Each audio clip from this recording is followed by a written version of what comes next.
Good morning. It's Monday, the 31st of July, the last day of the month, and also the last day for filing income tax returns. I'm Govindraj Ethiraj in Mumbai, where the rain seems to have eased a bit. Our top stories and themes for today. Action in the semiconductor space continues to pick up as AMD announces a $400 million investment. Can the sovereign of India be taken to court for deadly cough syrups exported by private companies? Gig workers are a visible part of the country's workforce. A bill in Rajasthan wants to protect them. Can it? The Bank of England hires former US Federal Reserve head Ben Bernanke to find out why the United Kingdom slept through inflation rises. And finally, will summer ever be the same again?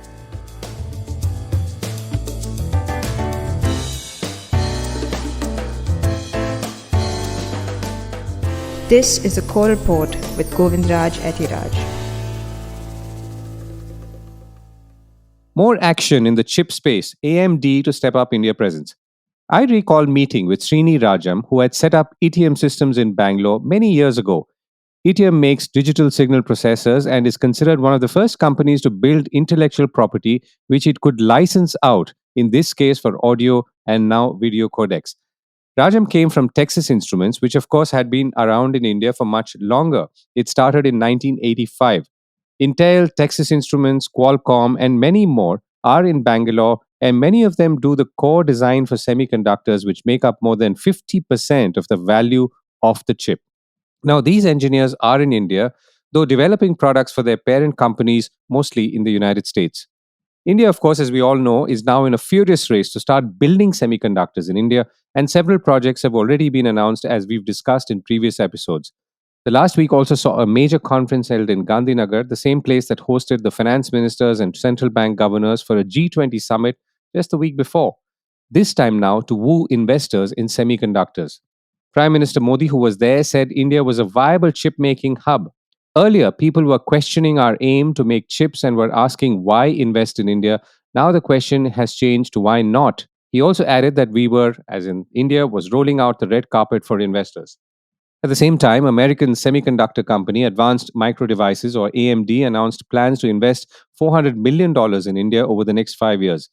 The planned investment includes a new AMD campus in Bangalore, though that will serve as the company's largest design center, as well as the addition of approximately 3,000 new engineering roles in the next 5 years. The AMD new campus is expected to open before the end of this year. AMD has been here for more than 22 years, since 2001, when its first site was established in New Delhi. The upcoming 500,000 square foot Bangalore campus is set to increase its office footprint to 10 locations now in India across Bangalore, Delhi, Gurgaon, Hyderabad, and Mumbai. Mark Papermaster, the executive vice president and CTO, or chief technology officer of AMD, said that from a handful of employees in 2001 to more than 6,500 employees today, AMD has grown its India footprint. AMD, like I said again, is not alone. Many other chip companies are here in India and they are all expanding. The investments, of course, are lining up, though it's looking more like the hardware will happen in Gujarat, where Vedanta, which is working on reviving a venture that had Foxconn as a partner earlier, fell apart, will come in, while all the other design companies are more likely to be in Bangalore or around that, where they already are, sitting in the very companies that have already been around for decades, including AMD, of course.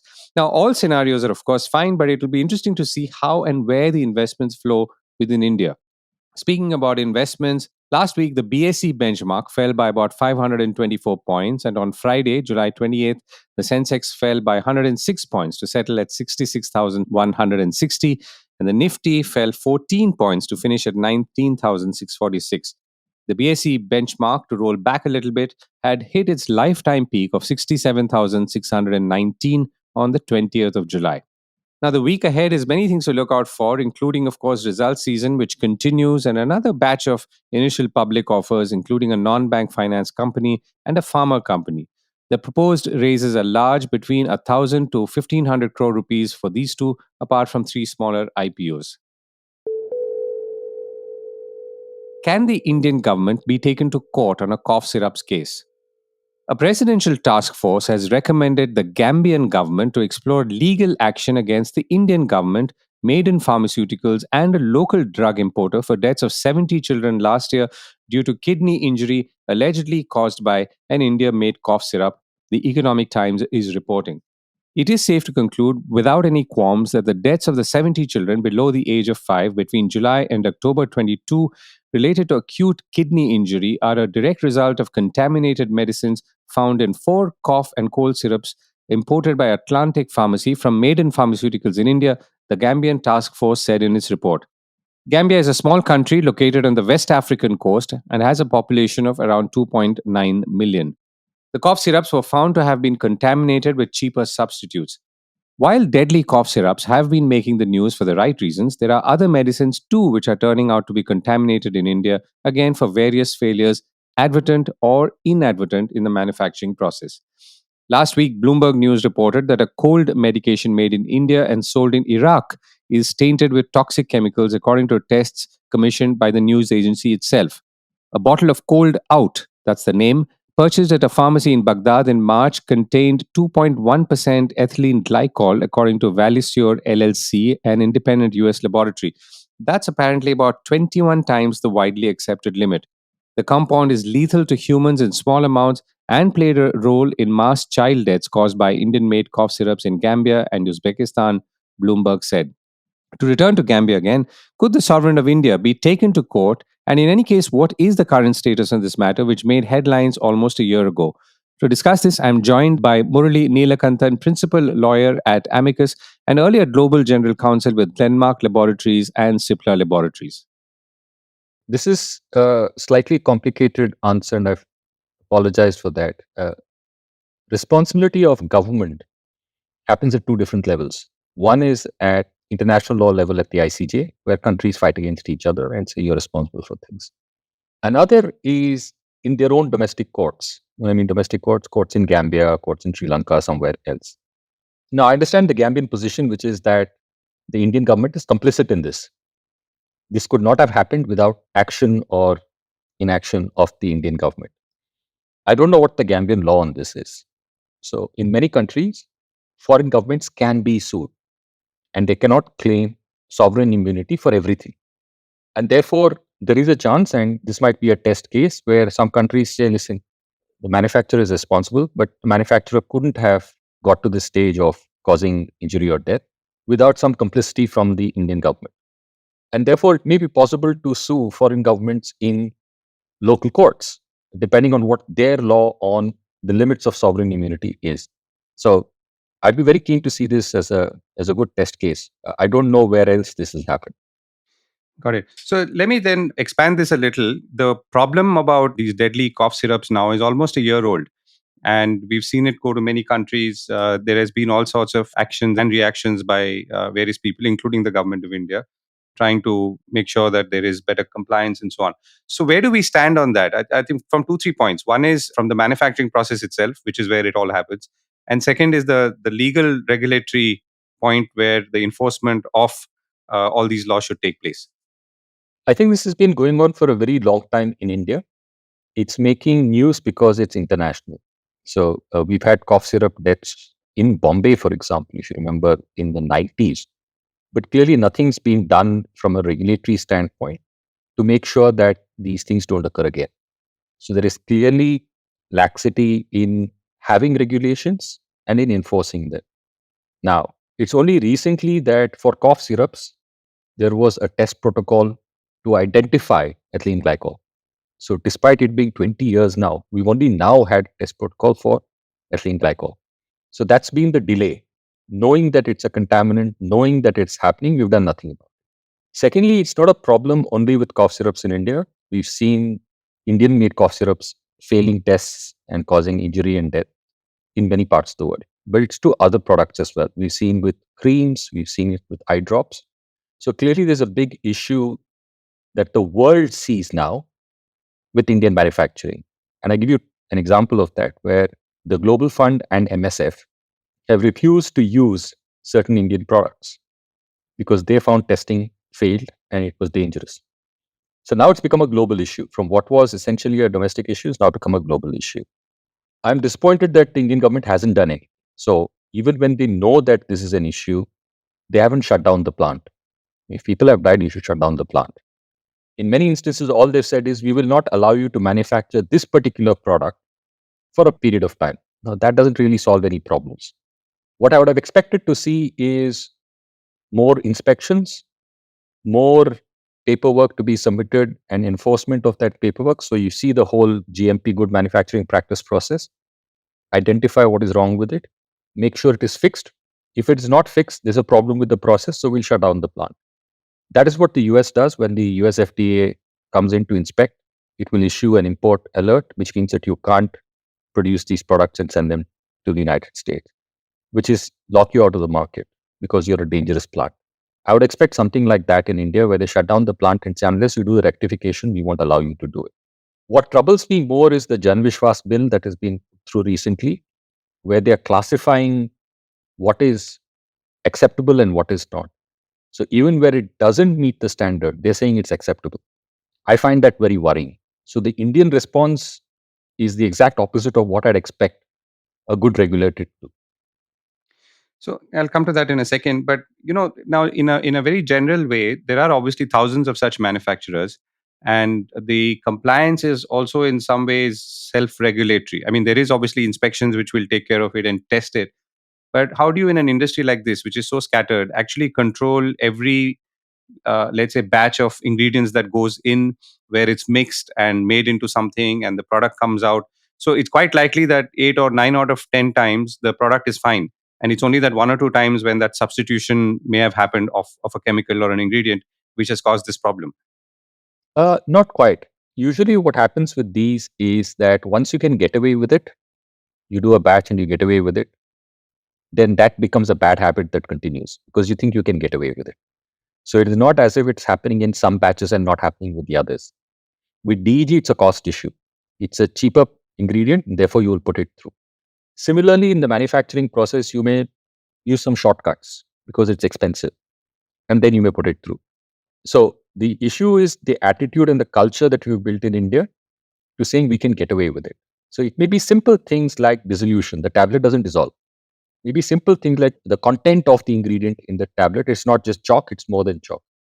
We are okay with all of that. That's what is the message from government, to say, oh, don't worry about it, it's okay. And that's the worrying part, that if government really wanted to do something and establish India as the pharmacy of the world, it needs to say that every product coming out of India is very good, is an international standard product. It takes only a few to completely close down the market for us. What it does to the rest of the world is say that the Indian regulator is not trustworthy. The Indian process is not trustworthy, and the Indian manufacturers are not trustworthy. Once you lose trust, then frankly, the market collapses on you. And that's what I fear will happen, especially with the large buyers. So institutional buyers like the Global Fund will be very worried about these kind of things. And so I suspect what they will do is ask you for an independent certificate from another body. So I suspect the next step will be for WHO or these global buyers to say that once the product comes into a country, we will have our own testing lab or an independent testing lab in those countries, look at these products, test them before we actually buy them. I think that will be the next step, and that's very worrying for us. So the CDSO, which is the Central Drug Standard Control Organization, has said that drugs must be, meet all standards of Indian pharmacopoeia. That's IP. This is one question, and the second is that you talked about the Jan Vishwas bill. So you feel that the CDSO guideline or diktat, I don't know if you call it a diktat, but that's not sufficient? Not at all, because we've said so far that it meets GMP, which is a certification by the regulator. And all of these entities which have produced these dangerous products have all been certified as GMP. So the problem hasn't gone away by saying it must be GMP. They are not complying with it, and we are not ensuring that they comply with it. That's the regulator's task, and the regulator is not. The diktat from the CDSO really seems to mean nothing, because we're continuing to see these issues beyond cough syrups. On the issue of the government being okay with it, if you have a list of deficiencies that you're willing to overlook, then you are starting down a very, very slippery slope, isn't it? You're okay with this, you're okay with this. And there's a list of 30 items. They include things like heavy metals. It's not a simple thing about, whether it's 99 or 100. We're saying, for example, that if there's only 70% of that drug, it's okay. Now, that's very dangerous. 70% of a dose is inadequate in many circumstances. So it's inadequate in simple things like hypertension drugs, diabetes drugs, because suddenly you realize that your diabetes is not in control and that can cause organ damage. It's inadequate for antibiotics because you're underdosing and therefore you could cause resistance. So there are lots of issues with thinking that it's okay. It is not standard. We know it is not standard, but we'll lower our standards. Again, that doesn't give the global audience and the global regulators or the global buyers any faith in the Indian system. I see that as a very worrying thing.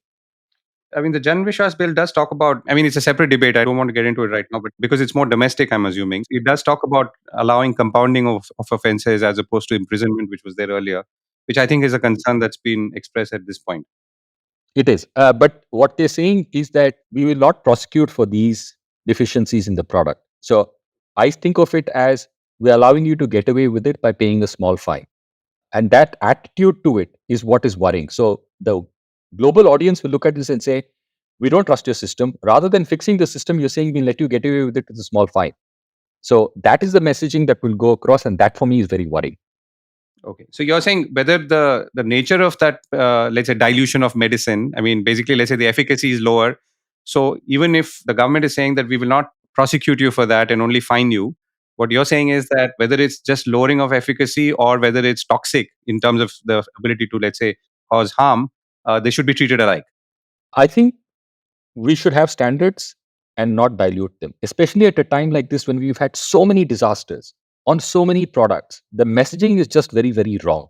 We need to hold people accountable for their standards, and we are not doing it. We haven't prosecuted. I mean, if you read Dinesh's book, The Truth Pill, who has gone to jail even for killing kids?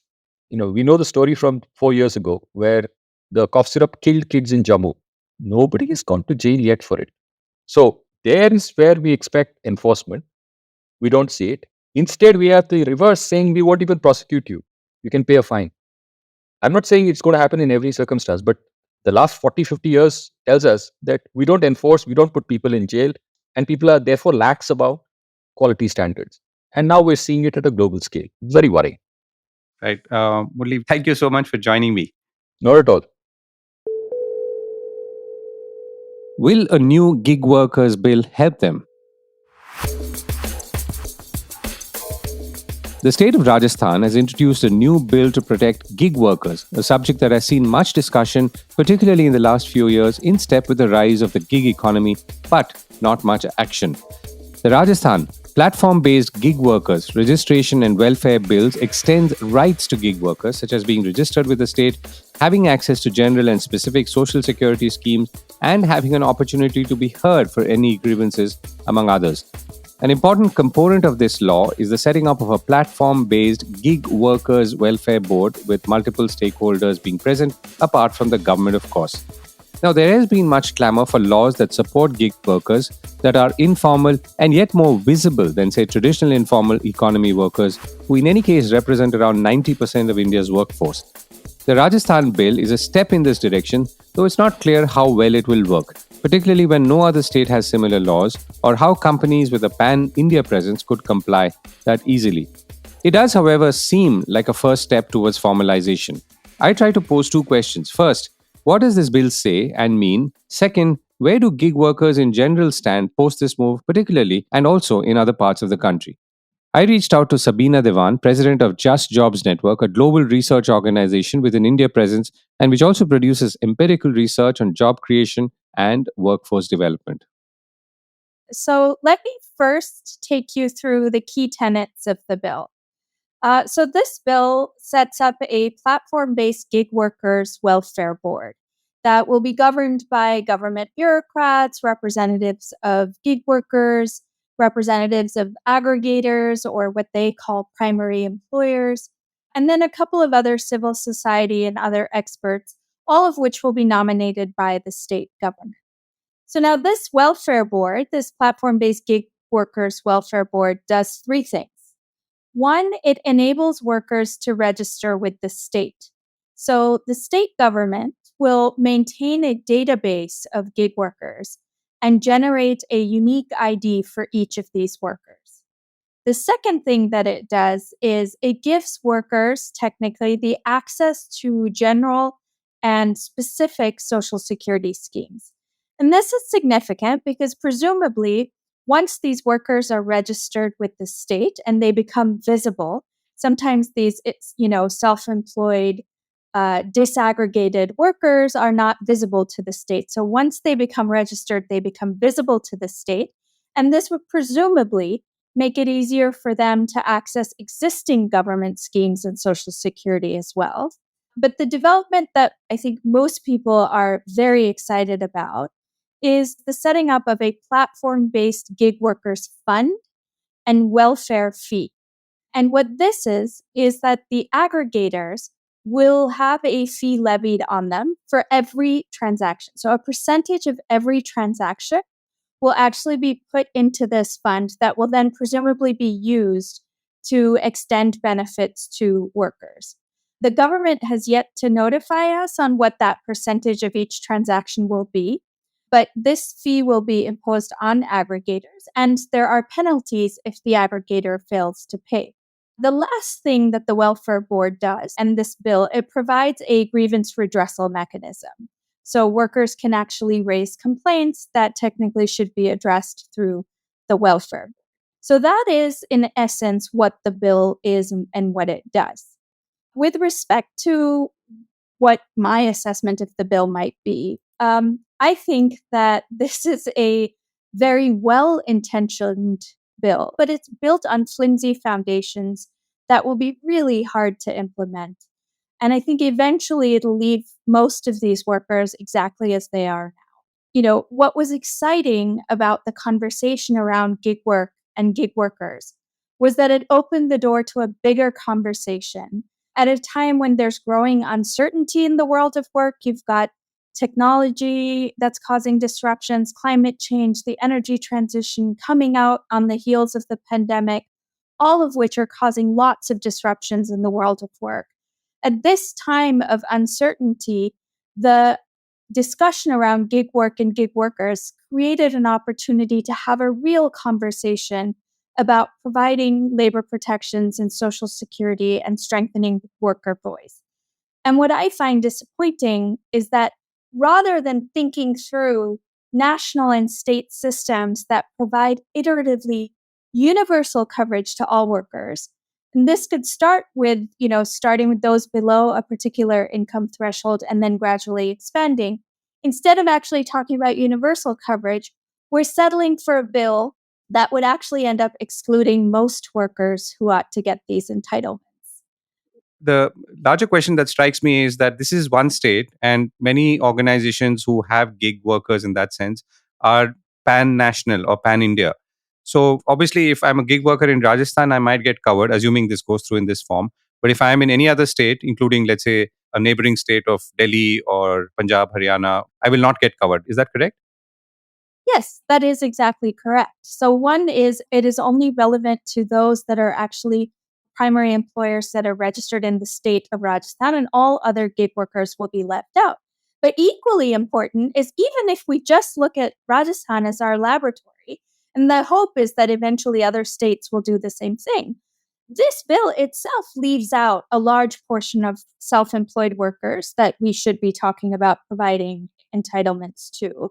But beyond that, it also leaves out a large share of gig workers. For example, those workers that are working from home, that are not location-based workers, but your microtaskers or freelancers that are working from home.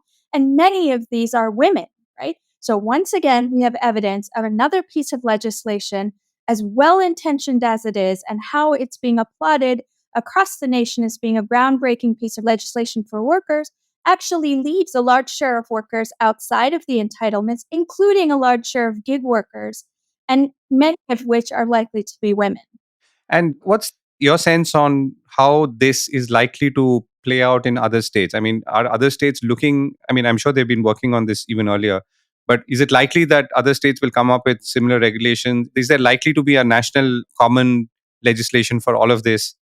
So the impetus for a lot of this is actually coming from the Social Security Code of 2020 that actually did talk about both defining gig workers and defining what platforms are, and then talking about potentially having a fund that levies a cess on platforms that's then used to provide coverage, right? So there was talk about this, but it wasn't, of course, implemented at the national level. And there are conversations we know in some states that are considering similar bills to the Rajasthan bill. But again, this is problematic because we already have such a fragmented system of Social Security that we're now, again, just adding to that fragmentation by taking one sliver and one kind of workers. 56% of our workers are self-employed, including those that work from home that are actually gig workers but are not within the purview of this bill. Also, Govind, if I could just add, the experience with state welfare boards in this country has been incredibly mixed, right? And there are several examples of state welfare boards that have significant amounts of funds that are not actually being used to provide workers with Social Security benefits. And that capital has just been sitting there unused or being misused in certain cases. So, why is that our go to solution? Now, I was talking to some labor advocates and gig worker representatives, and one of them said to me, we agree with you. What we would ideally want is universal coverage for workers, but we've become accustomed to getting so little that we will take what we can get. And I think that coming from that place of we'll settle for what we can get for a bill that's really imperfect, that in the end, implementation is looking really difficult, will actually leave us worse off. Right, Sabina, thank you so much for joining me. Thanks so much for having me. Getting inflation right, the UK response. Of course, not everyone times the perfect response to inflation, like raising interest rates just when it could start cooling prices and not allowing citizens to be exposed to runaway prices and costs. Now, this happened in England, though, and it is widely acknowledged that the UK was slow to respond, thanks to which much damage was caused and continues to do so to household finances, among others. The Bank of England, UK's central bank, is doing a review now to find out why they underestimated a surge in prices that began more than 2 years ago and made life difficult for citizens, the Wall Street Journal is reporting. The interesting thing is the person who's been hired to do this. The person is Ben Bernanke, the former Federal Reserve Governor, a move which would surely be ranked as anti-national in some countries. Imagine calling someone from across the pond to find out why we messed up, and so on. Though to be fair, this is not the first time former Federal Reserve officials have been roped in by the Bank of England. Now, UK consumer prices had begun to zoom in early 2021 as post-COVID demand took over even as supply chains were choked. The Russian invasion of Ukraine, of course, did not help matters, with the result that inflation in the United Kingdom had peaked at over 11% in October last year. It's since come down to about 7.9 or around 8% now, but that's still 4 times what the Bank of England would like. An inflation rate of 2%, by the way, is what most Western central banks seem to be okay with.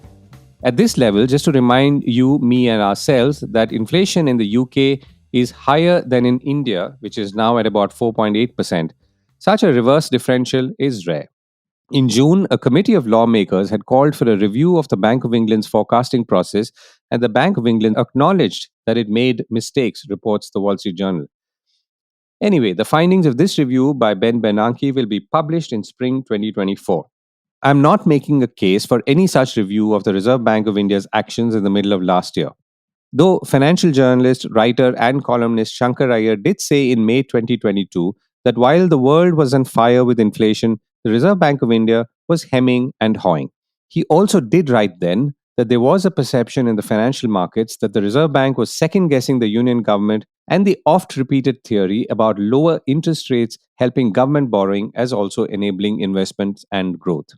He also pointed out that rising inflation could derail the sustainability of the interest rate to growth rate matrix.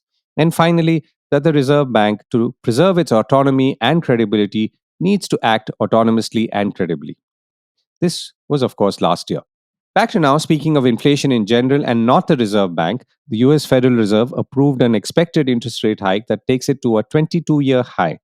The only good news was that the markets had completely priced in this rate hike, and the target range would now be in the 5.25 to 5.5%.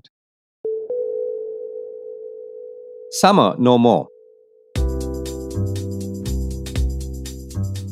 Starting April to the second week of July, give or take, many well-heeled Indians head for Europe, UK, or the United Kingdom and the United States.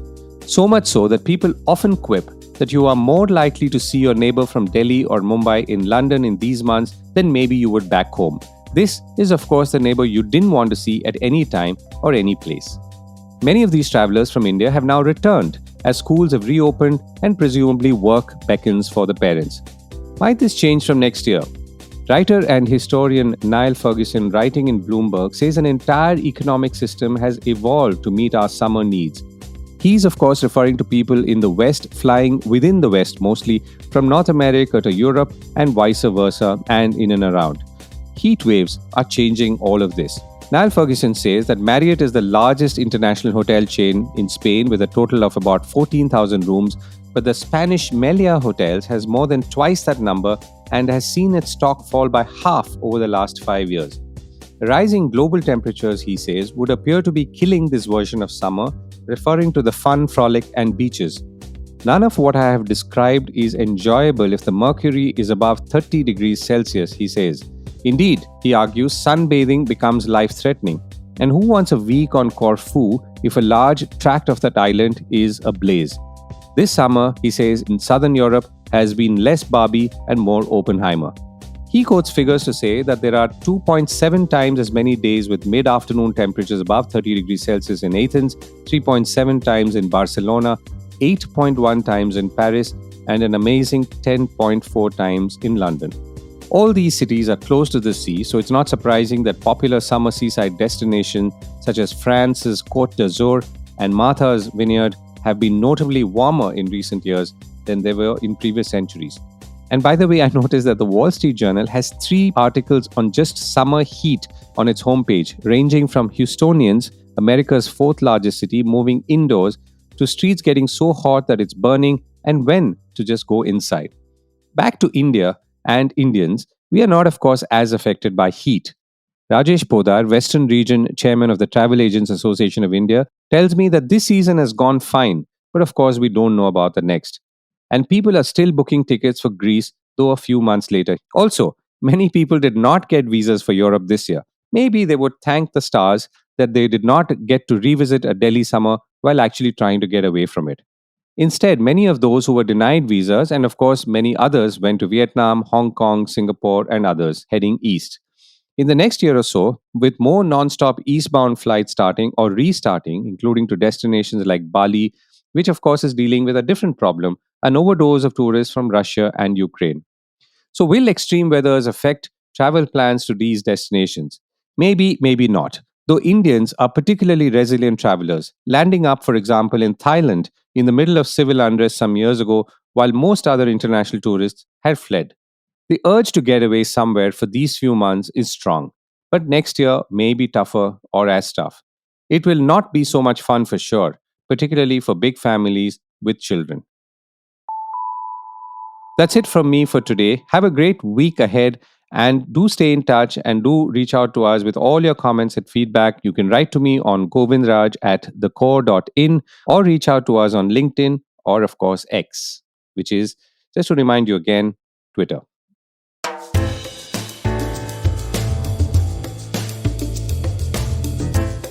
This was the Core Report with me, Govindraj Ethiraj. Do stay connected with more of our coverage at the Core. You can check out our website or sign up to our newsletter at www.thecore.in. That is www.thecore.in, or follow us on LinkedIn, Twitter, and Facebook as well. Now, we would love your feedback on how we can make business more interesting and relevant to you, including our reporting on India's vibrant manufacturing sector. Write to us at feedback@thecore.in. Thank you for listening.